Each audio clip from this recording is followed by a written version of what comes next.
of state minds to lead us into what lead poisoning really means.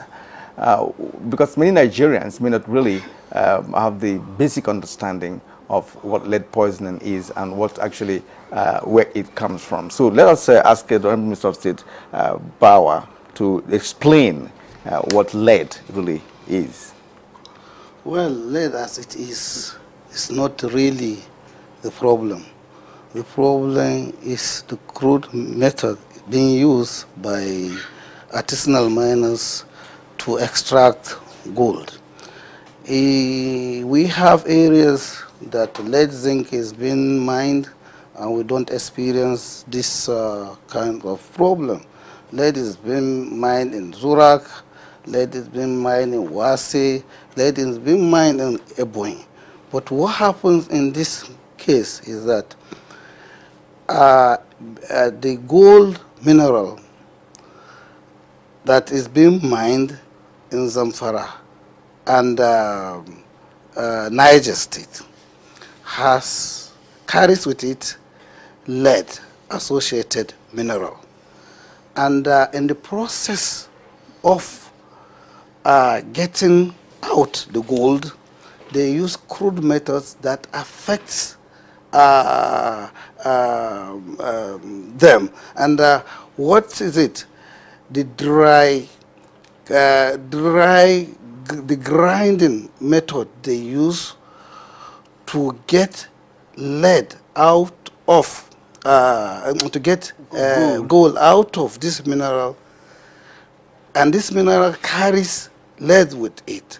The dust that is being generated is being inhaled or ingested into the body, and when that happens, it goes to poison the blood.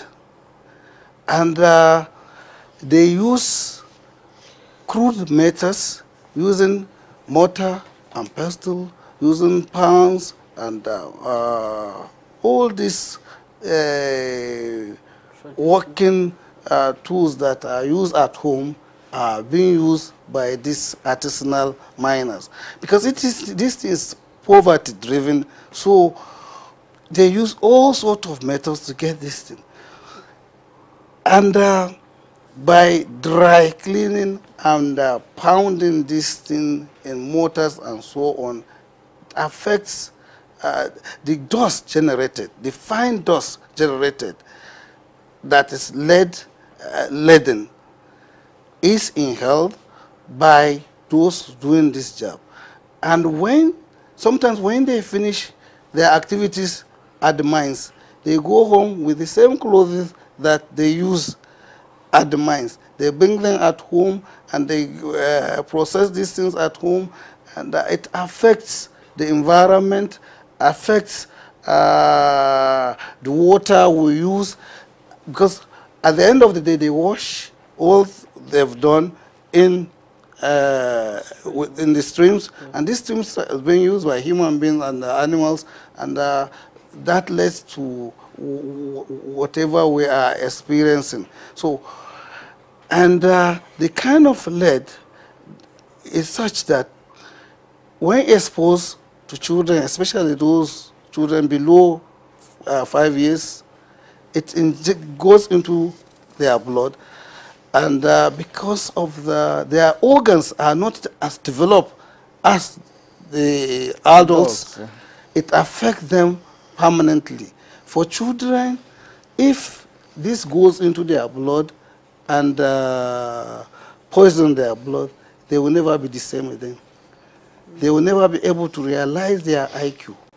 And in developing countries, because of this lead poisoning, because it's not only peculiar to Nigeria, the developing countries are losing about 1.3 trillion dollar worth of